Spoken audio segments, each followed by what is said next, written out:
आज मैं आपके साथ मज़ेदार टकाटक मगज़ की रेसिपी शेयर करूंगी। इसको साफ़ कैसे करना है, इसकी स्मेल को कैसे ख़त्म करना है और इसका मसाला कैसे रेडी करना है। आपको ये रेसिपी बहुत पसंद आने वाली है। मेरे साथ रहिएगा, वीडियो को एंड तक देखिएगा। छोटी छोटी टिप्स होती हैं जो कि आपने मिस नहीं करनी। तो चलते हैं अपनी रेसिपी की तरफ। अस्सलाम वालेकुम, welcome back to my cooking channel. चलिए जी, अब आ जाती है मगज़ की सफ़ाई की बात। मगज़ छोटा हो या बड़ा, आपने उसकी सफ़ाई कैसे करनी है। सबसे पहले हमने पानी ले लेना है, पानी के अंदर मगज़ को ऐड कर देना है। उसके ऊपर हमने डाल देनी है हल्दी पाउडर, 1 टीस्पून आपने हल्दी पाउडर ऐड करना है। 1 टीस्पून मैंने इसमें नमक ऐड किया है। उसके बाद मेन जो इंग्रेडिएंट्स है, सिरका ले लेना है, विनीगर यानी कि 1.5 टेबलस्पून हमने विनीगर ऐड किया है और 5 से 8 मिनट तक हमने इसको इस पानी के अंदर बॉयल करना है। मगज़ को आप देख सकते हैं, इसकी वेन्स नज़र आ रही हैं। अब हमने इसको थोड़ी देर के लिए पानी से निकाल कर इसको ठंडा होने देना है और इसकी वेन्स निकालना हाथ की मदद से स्टार्ट कर देनी है। जहाँ जहाँ आपको वेन्स नज़र आए, बस इस तरीके से आपने इसकी सारी की सारी वेन्स निकाल लेनी है। और स्मेल बिल्कुल भी नहीं आ रही, और किचन में अमूमन बहुत ज़्यादा स्मेल हो जाती है कि क्या बन रहा है। अगर आप इस तरीके से इसकी सफाई करेंगे तो आपका मगज़ बहुत ही अच्छे तरीके से सफाई भी हो जाएगी और इसमें स्मेल वगैरह बिल्कुल भी नहीं आएगी। देखा आपने किस तरीके से हम वेन्स निकाल रहे हैं। बस इस तरीके से हमने इसकी सारी की सारी वेन्स निकाल लेनी है। और अब हम बनाते हैं इसका मसाला। ठीक है जी, मसाला बनाने के लिए हमने एक कढ़ाई पैन ले लेना है। घी ऐड करेंगे। घी के साथ जो मगज़ का फ्लेवर है बहुत अच्छा आता है। घी ऐड करने के बाद 1.5 टेबलस्पून मैंने इसमें अदरक लहसुन का पेस्ट ऐड किया है। 1.5 टेबलस्पून अदरक लहसुन का पेस्ट ऐड करने के बाद हमने 3 से 4 बड़े साइज़ के टमाटर लिए थे जिनका पेस्ट बना लिया था, वो ऐड करना है।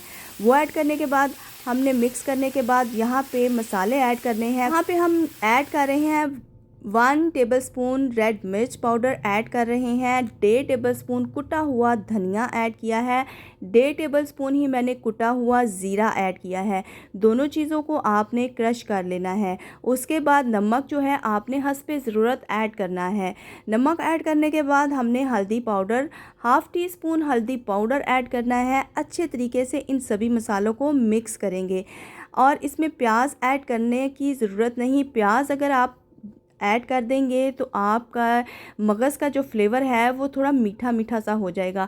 तो इसलिए कोशिश करें कि ये टमाटर में ही बने।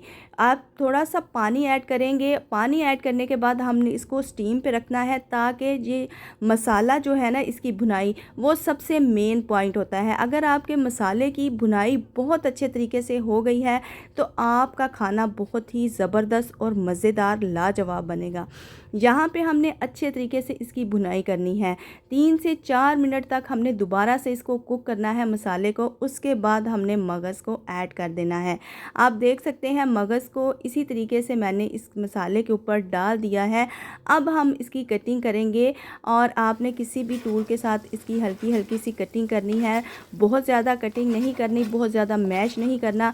आपको वो फ्लेवर ही नहीं मिलेगा, आपको वो टेस्ट ही नहीं आएगा जो कि आप खाना पसंद कर रहे होते हैं बाहर जाके। तो आपने हल्के हाथ से इसकी कटिंग करनी है और मिक्स करना है मसाले के अंदर।